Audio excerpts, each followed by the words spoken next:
For over 75 years, there's been one fighting force that's been shaped, hardened, and really defined by the turbulent geopolitics of South Asia. It's an incredible story of survival, of innovation, and constant evolution. So today, we're going to break down the history of the Pakistan Air Force. And this motto, be it deserts or seas, all lie under our wings. It just perfectly captures the spirit and the ambition of the PAF. It really speaks to a mission that has no boundaries, a determination to project power and defend its home, no matter what the terrain looks like. And believe me, it is a massive area to defend. Today, the Pakistan Air Force is a truly formidable institution. We're talking over 70,000 active duty personnel. That makes it one of the largest and, frankly, most battle-hardened air forces in the entire region. But, and this is the key, it wasn't always this way. Not by a long shot. The journey from where it started to where it is now is just remarkable.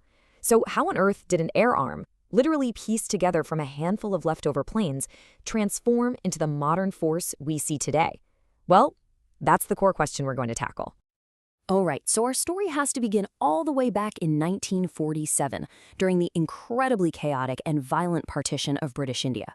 It was right here, in the middle of all that turmoil, that the Royal Pakistan Air Force was born.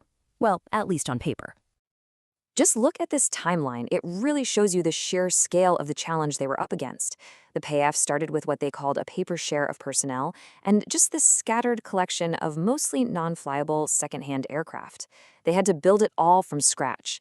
And its first test? It came almost immediately, using its two precious Halifax bombers, not for combat, but for dropping supplies to troops in the First Kashmir War. And that initial conflict, it basically set the stage for a decades-long rivalry that would forge the PAF's entire identity, its doctrine, and its reputation. This was going to be its trial by fire. Okay, so the 1965 war is a classic example of what people call the fog of war. As you can see, both sides declared victory in the air with wildly different claims. The PAF said it shot down over 100 Indian aircraft while losing only 19 of its own. The Indian Air Force, well, they claimed pretty much the reverse. But here's where it gets interesting. Neutral sources tend to suggest that Indian losses were significantly higher, which lends at least some credibility to the PAF story of achieving a pretty favorable kill ratio. And this is an absolutely crucial point. The PAF's success wasn't built on having better technology. Its main fighter, the American-made F-86 Sabre, was often outmatched by the IAF's Hawker Hunter, and especially the nimble little Fallen Gnat, which the Indians actually nicknamed the Sabre Slayer. So this meant the PAF's reputation had to be built on something else entirely. We're talking superior pilot training, aggressive tactics, and just raw skill in the cockpit.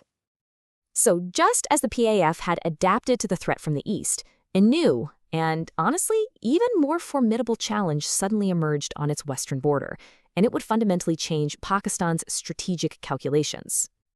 Right, so in 1979, the Soviet Union invades Afghanistan. All of a sudden, Pakistan is a frontline state in the Cold War, facing a superpower right on its doorstep. And pretty soon, Soviet and Afghan air forces started violating Pakistani airspace with, alarming regularity. This created an urgent, massive strategic problem. It wasn't just that Pakistan had to figure out how to deter a superpower. It also desperately needed to protect its brand new and highly sensitive nuclear facilities from potential strikes. The answer came in the form of a major technological leap. In 1983, the PAF got its hands on the F-16 Fighting Falcon from the United States. And this wasn't just another plane. This was a state-of-the-art, multi-role fighter with advanced radar and beyond visual range missiles that completely changed the strategic game in the region. And the F-16's impact? Oh, it was immediate and it was decisive. PAF pilots started engaging Soviet and Afghan aircraft crossing the border, and they racked up at least 8 confirmed kills against modern fighter bombers. The message was sent loud and clear. The F-16 was an incredibly effective deterrent. But here's the twist. The PAF's reliance on that amazing American technology would very soon become its greatest vulnerability, forcing it down a path of crisis that, in the end, led to some radical innovation. So, in 1990, because of growing concerns over Pakistan's nuclear program, the U.S. imposed something called the Pressler Amendment. This arms embargo completely cut off the supply of new F-16s. planes that Pakistan had already paid for, by the way.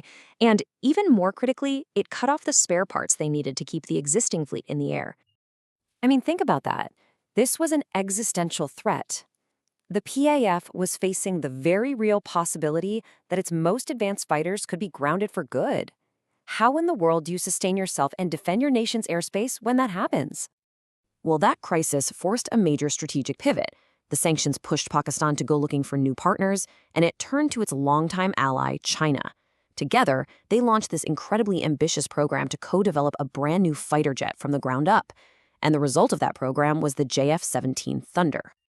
Now, you have to understand, the JF-17 is so much more than just an aircraft. It's really a symbol of Pakistan's push for self-reliance. It was designed to be an affordable, modern, and adaptable multi-role fighter, and it was absolutely destined to become the new workhorse of the Pakistan Air Force, replacing older planes and reducing that dependence on foreign suppliers. So, all of this brings us to the 21st century. The PAF today is a force defined by this unique blend of Western technology, Chinese partnership, and homegrown innovation, as it faces a whole new era of really complex threats. And the makeup of the modern fleet tells this fascinating story. The homegrown JF-17 now makes up half the fleet, the biggest portion, flying right alongside those upgraded American F-16s. And more recently, the PAF has brought in the highly advanced Chinese J-10C, which just signals a continued deepening of its strategic partnership with Beijing. And it's not just about fighters anymore, not by a long shot. The modern PAF has invested heavily in what are called force multipliers. This includes developing its own armed drones, getting these sophisticated eye-in-the-sky early warning aircraft, and operating aerial tankers to extend the range and endurance of its jets.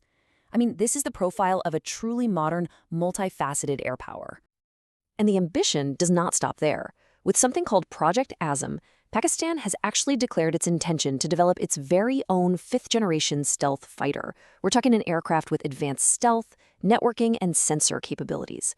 This is maybe the ultimate expression of that long, long journey towards technological self-reliance. So when you look at it from just a handful of propeller planes in 1947 to now developing its own stealth fighter, the story of the Pakistan Air Force is one of just constant adaptation. It's been shaped by conflict, by sanctions, and by shifting alliances. So the only real question now is, as the challenges of the 21st century continue to evolve, what will the next chapter hold?